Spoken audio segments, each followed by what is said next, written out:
You may not know that there's more than one unemployment rate. Even official unemployment rates, there's more than one. The one that we normally deal with is known by the exciting name of U3, but we're going to take a look today at U4, U5, and U6. We won't do much more at the moment than just simply show you where to find them.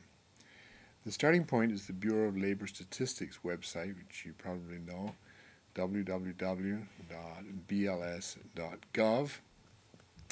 And there are various ways to find the information that we want. The one that I'm going to show you is only one of many ways. I'm going to go to the unemployment section here in the left-hand part of the page, and then go to national unemployment rate. Click on that. And then what I'll do is I will take a look at CPS databases. As I say, there's more than one way in here, but all of this information comes from the CPS, the Current Population Survey. And CPS databases is one way into that. Once we've gotten to the next page, I'm going to scroll down and look at historical news release tables. What I'm looking for is a thing called table A15. So that's going to be embedded here in my historical A tables. I click on the wizard. Excuse me. And here is a whole bunch of historical information. You can take a look and see what other information is available there. You can break down the employment status of people by sex or age or ethnicity, however you want. The one that I'm interested in right now is table A15, Alternative Measures of Labor Underutilization. And click on that, and now we're getting to the definitions, the various alternative definitions of the unemployment rate, U1, U2, and so on.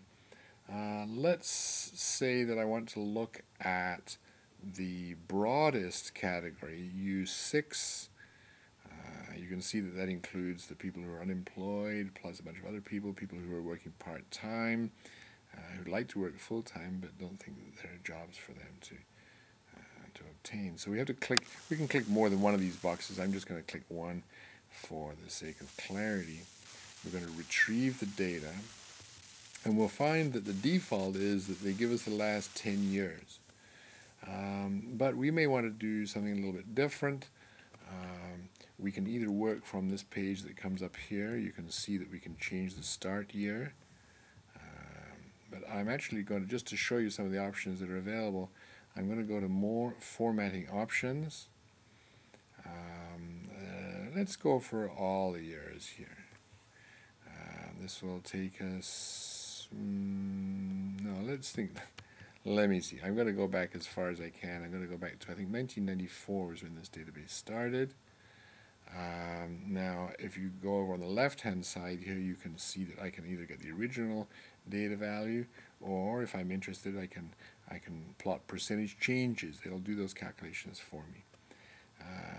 But that's enough for now. You can play with some of this stuff if you want. Let's include some graphs and see what they come up with. You can, if you want, arrange for the data to be set up in a form that you can download it to Excel. That's not the purpose of this particular exercise. So right now, just take a look at it and see what happens. Retrieve the data. Here we are. So not a particularly pretty graph. If we wanted a prettier one, we would have to go to Excel and tidy it up a little bit. But you can see the recent experience of this wide group of the unemployed, U6, and you can see how it's been behaving recently.